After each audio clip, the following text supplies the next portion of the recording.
Welcome back, viewers. Our focus remains on the India-China border talks. The National Security Advisor Ajit Doval has met Chinese Foreign Minister Wang in Beijing for the 23rd round of special representatives talks being held after a gap of 5 years.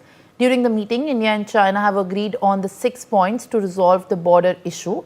Both sides have agreed on the need to maintain peace and tranquility in the border areas and promote the healthy and the stable development of the bilateral relations. The consensus points also include the cross-border tourism, including in the areas like Tibet, and cross-border river cooperation, and Nathu border trade and resumption of Mansarovar Yatra.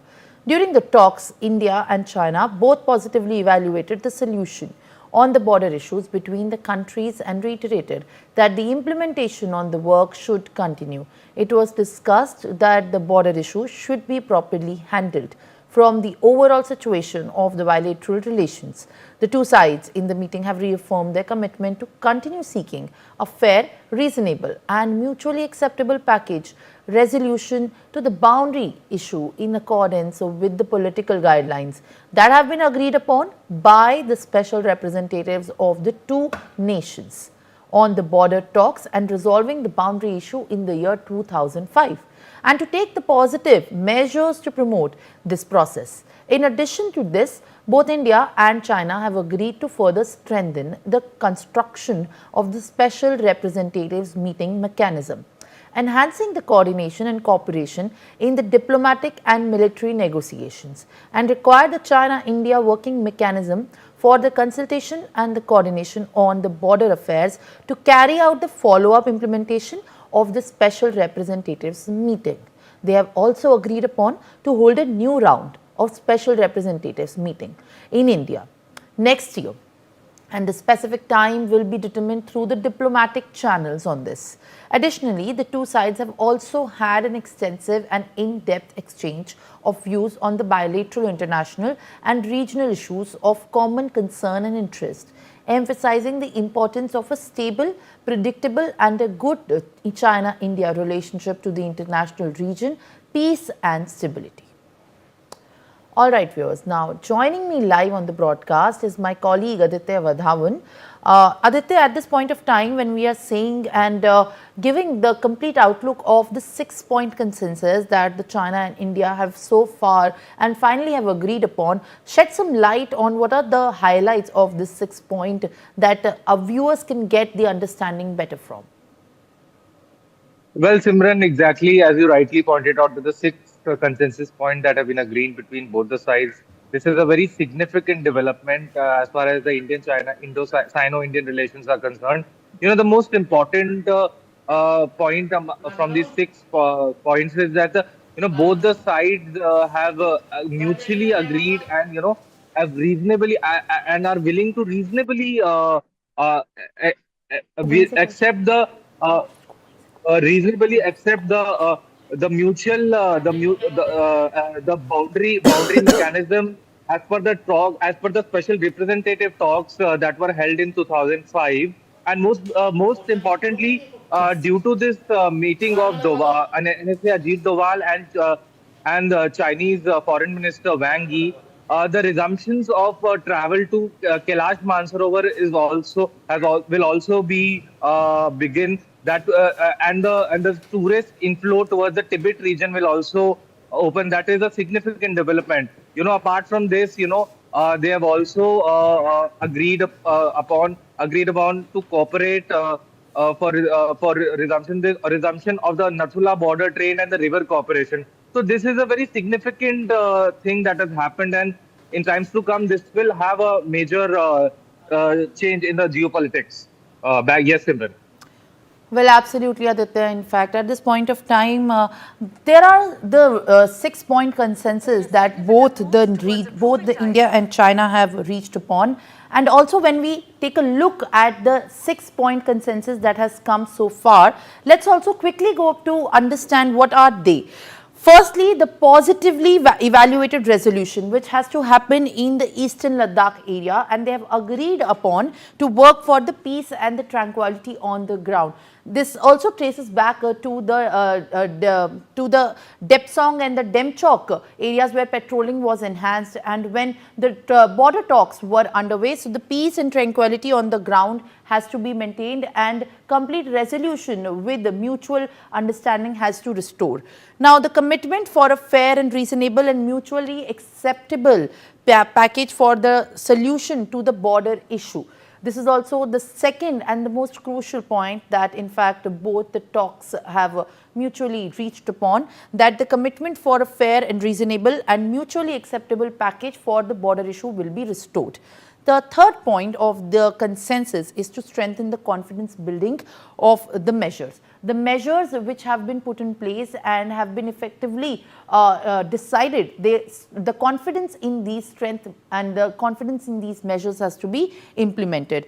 The fourth one, and also the one that has been grabbing the headlines, is the resumption in the Kailash Mansarovar Yatra and the river cooperation and the border trade. This is in fact one of the highlights of these talks that have happened, and the Kailash Mansarovar Yatra to be starting soon is something that the takeaway from these talks is happening. The next one is strengthening the special representatives, diplomatic and military talks mechanism. This is the fifth one, and the strengthening of the special representatives who are also determining the date of when the next talk for the high-level border talks will take place. And the special representatives to meet again in India in the year 2025. These special representatives will also determine the best time to hold these talks. All right, viewers. Now, joining me on the broadcast is also my guest, Major General Sudhakar ji. I appreciate you joining me live on the broadcast, and thank you for speaking to us.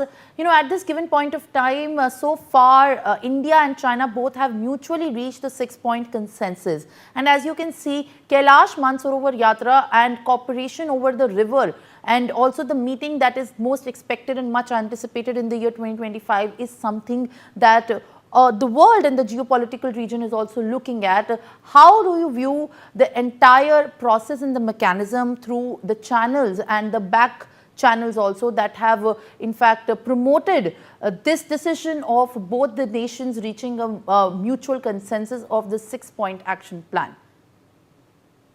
Good morning. Thank you for getting me to your show at a very short notice. Very, very sensitive, important, and like my preceding co-panelist has already given out his, I totally agree with what he has said, and rather I would make a value addition to his statement and convert it as a major turning point and milestone in 21st century.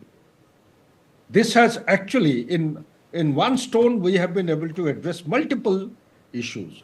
One of the major issues is that at some point in time, post-Galwan incident, with the extended standoff, border villages, new border laws, etc., optical fibers, infrastructure development, China had converted all our 5 protocols signed in 93, 96, 2005, 12, and 13 into something to be junked into a dustbin and turned the border issue into a sovereign territorial integrity issue. It was no longer a disputed issue to be settled at the political level. All the technical issues, let me just quickly flash through the camera. There is an article which came out in, this magazine is called The Week. The Week, Shiv Shankar Menon had written an article, page number 32. He had very categorically said, he was the NSA at that point in time, that the border issue as on today, at that point in time when he wrote the article, all the technical issues have been resolved. It is only a political decision which is to be taken. But however, with the extended standoff and the stance of China, it has unfortunately turned into sovereignty and a territorial integrity issue. Now, the timely intervention or this thaw having taken place, both the nations are giving clear indications of marching ahead towards finding some permanent solution to the border issue. One. Number two, what is it that actually has triggered and where is it taking us to? It has triggered from the disengagement of the friction point at Depsang and Demchok. which, as per the latest input, they have already abandoned or gone back. They have vacated the places and they have moved back in the respective areas, and also restored status quo ante as far as patrolling. And second thing is the grazing rights are concerned. The graziers there in the eastern Ladakh, where I myself I have been the general officer commanding, are actually being denied the last point of grazing right. The last point were decided way back in 97 by China Study Group, and they had formulated the points of PP1 to PP65, and these PPs, some of them are being denied by the China or the PLA, and now with this talk and the thaw, I presume that we would be able to restore status quo ante. The second thing which has happened is disengagement. Now, disengagement, then you have de-escalation. The de-escalation does not show any signs of commencement. Hence, we need to have strategic patience. I'm sure whatever 6 points you have just given out, there are clear indications that de-escalation also will take place. After de-escalation, the third terminology, which is not coming in the media or your channel, is the demilitarization. Demilitarization in the last stage, wherein 60,000 or 50,000 towards Eastern Ladakh, towards their side, and 50 to 60,000 towards our side. They will go back to pre-2020 April disposition. This is a matter of going in for negotiations and matter of detail. And last, if you allow me to say, my recommendation to Government of India through your channel and program would be, this is a golden opportunity. The geopolitics in the global order is going through a huge churn, and there are leanings and counter leanings.